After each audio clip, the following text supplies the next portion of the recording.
From the Allen Media Worldwide Headquarters Studios high atop 2 Turtle Creek, this is Deconstructing Dallas. Greetings, everyone. It's your co-host Ryan Trimble, sitting here in fall weather Dallas, alongside the dapper Shawn Williams. Shawn, good day, sir. Happy fall. Good day. Happy fall. I mean, it's really like the new fall because we go from 99 to 59 generally within a couple of days. Significant downshift. But I think we're still going to get close to 90. I think into the week or first part of next week. Yeah. I don't think we're out of the woods. But Friday, the high, I believe, is going to be 62 degrees, which is way away from the 96 degrees from a couple of days. I mean, it's just there's no middle ground here, I guess is what I'm trying to say. Yes. Although we had a beautiful day yesterday. This is a beautiful day today. It's about 4 degrees too warm for me, not to be picky, but it is a beautiful day. Beautiful day, beautiful weather, but you're right, Shawn. I mean, 30-degree difference. But as you know, I wish there would be some rain because I'd love it for my lawn.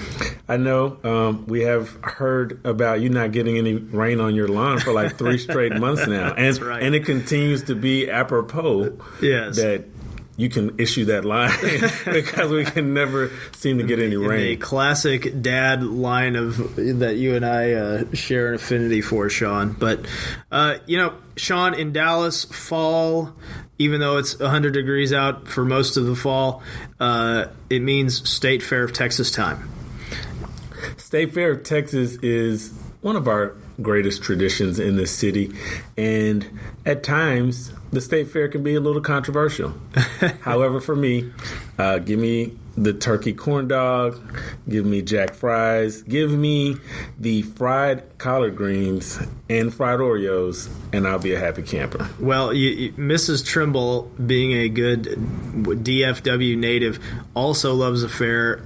She went down to the fair yesterday for lunch. Had a delightful veggie corn dog, Shawn. I talked to somebody today who had a veggie corn dog, and I did see on the social media that there was I believe, birthday outing pretty much too for Miss Trimble at the fair, which they looked like they were having a grand old time. They were. They did, and they were, and they will continue to do so. I think we're going to go in a couple weekends, take the kiddos, see Big Tex, see some pig races. You get into the pig races, Shawn? I cannot say that I'm down with too many pig races, but I do love to do the animal feeding. I will, get a handful of whatever that crap is that you get in your hands to feed. Feed? Is that what they call that? Yes. Animal feed? Feed. Okay. I'll get animal feed, and I do share that with the animals. Yes. So I'm down with that. Well, much like the dot race at the Rangers games, no wagering, please. No wagering. The pig races. Well, we are going to have our Allen Media Fair Day here in a couple days, so maybe,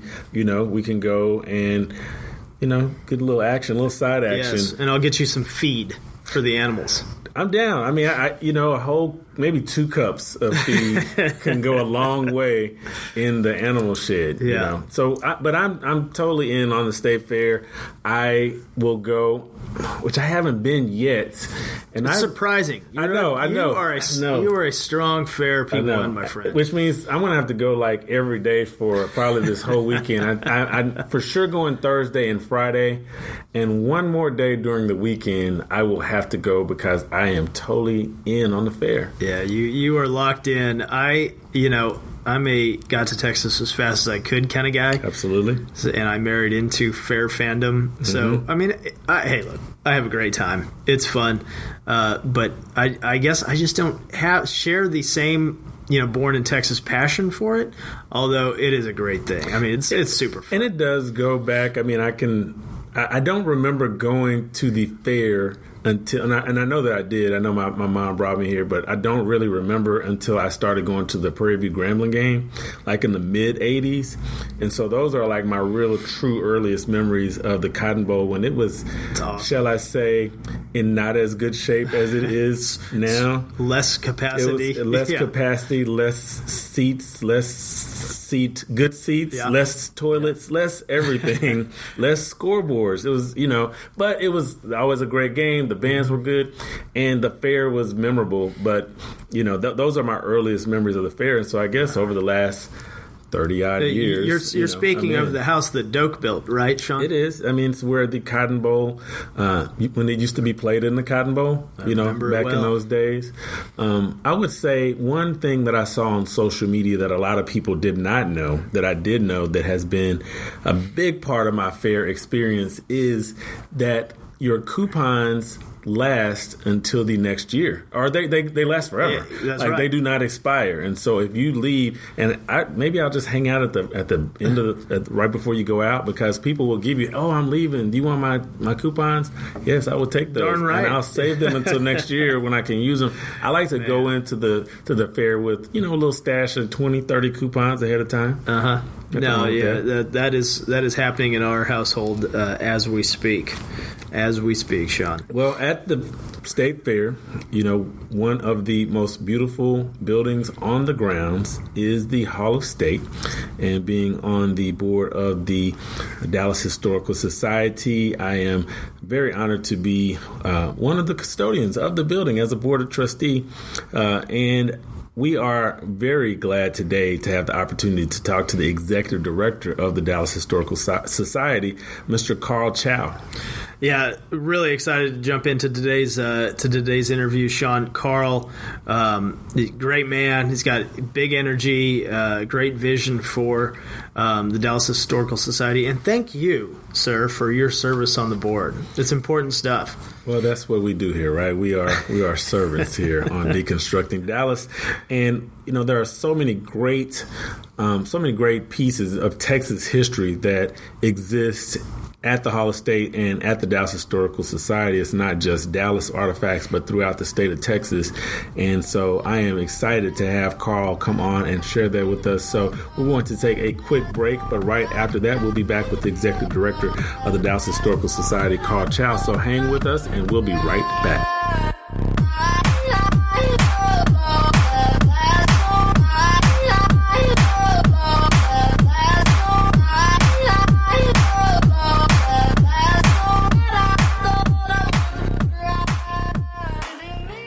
Here at Allen Media, we're proud to represent some of the finest organizations across a variety of different industries.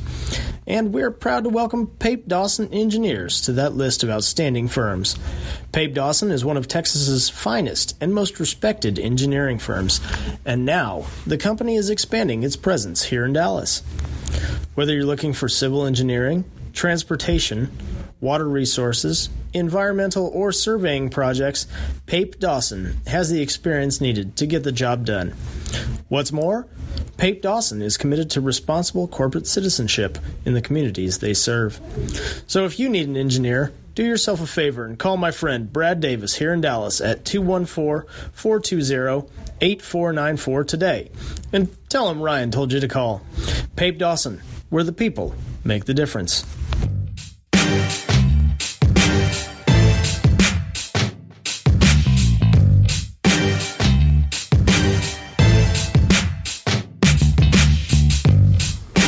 Welcome back. This is Deconstructing Dallas. Shawn Williams, Ryan Trimble. Ryan, I am excited today because an organization that I am a part of was gracious enough to allow their executive director during fair season to come over and hang out with us today.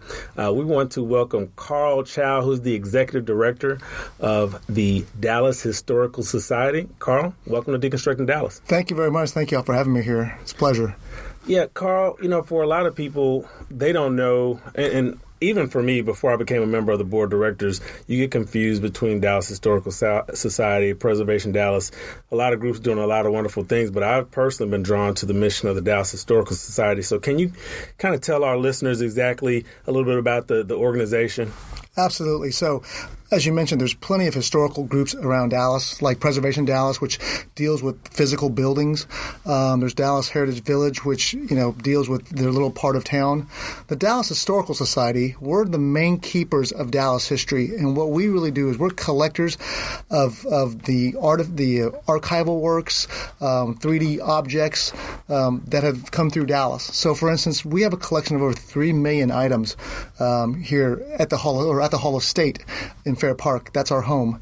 And, of that $3 million, probably $2 million of it is paper archival work. So, for instance, Braniff Airlines, all their corporate paperwork we have.